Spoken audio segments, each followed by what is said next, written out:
This is a Daniel Defense Enhanced Pistol Grip, which looks a little funny because it has this extension here attached to the pistol grip. It's one piece which includes the trigger guard on the pistol grip. So I thought, what is the purpose of making a pistol grip like this? So the reason has to do with the bottom of the trigger guard here on a standard mil-spec AR-15. You have very sharp edges here, and if you are supporting your AR-15 while it's shouldered with your right hand, and you have to support it completely with your right hand, like during a reload or during a malfunction clearance, this part here digs into your skin. And if you have to do that very long or repeatedly, like in training or for an extended time, then it can become very uncomfortable as this sharp edge here digs into your skin. The Daniel Defense Enhanced Pistol Grip has the benefit of a smooth, continuous transition here, which is much more comfortable. This is what comes in the box. You get the pistol grip, a Daniel Defense logoed cover for the pistol grip, a screw, lock washer, and finally a little set screw for the front of the trigger guard. You can see here the tools that I used: a bench block, screwdriver, 2 roll pin punches, squeeze to open tweezers, and a 16th inch Allen wrench, plus a brass and soft-headed hammer.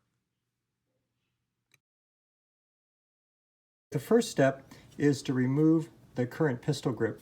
I cock my hammer and I set my selector switch on safe. I guess I could set it on fire also. And then now I'm going to stick the screwdriver in and unscrew the pistol grip. And I finished unscrewing it. I will drop out the screw.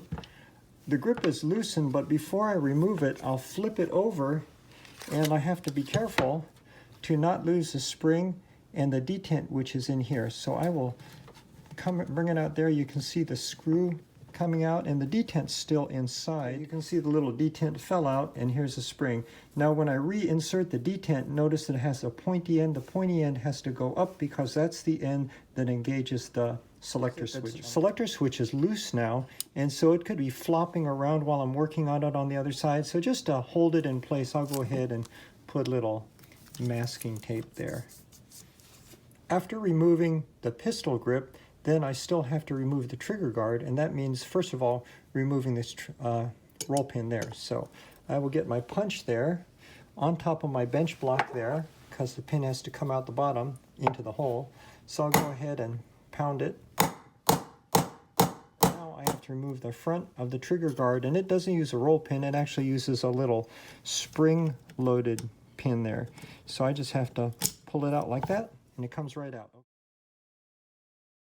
Drop in the screw and the lock washer in from the opening of the pistol grip and drop it down in the hole. That makes it easier. And then before you actually put in the spring and the detent, attach it or slide it onto the lower receiver like I've done there. So that's very helpful. And then now I have it only partially screwed in, so it's still loose, but I have gotten the screw started. And so next I'm going to drop in the detent using some needle nose tweezers. So there's a detent, which I'm holding with some tweezers with the pointy end pointing toward the center of the lower receiver. And then I'll just drop it in like that. Okay, now I grab the spring and I'm going to position it, get it started in the hole in the top of the pistol grip like that. And then I can just kind of push it in like that. Okay, and then it's lined up with the hole below the detent, and now I just have to press the pistol grip in, being careful not to crimp the little spring there.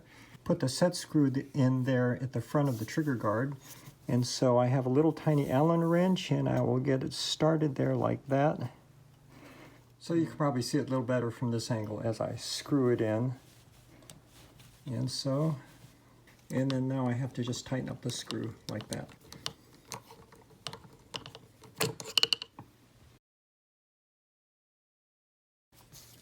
You can see it from this side installed, and I'll do a quick function check of my selector switch. So it's on safe now. I should pull the trigger, nothing happens, flip it on fire, and it goes forward.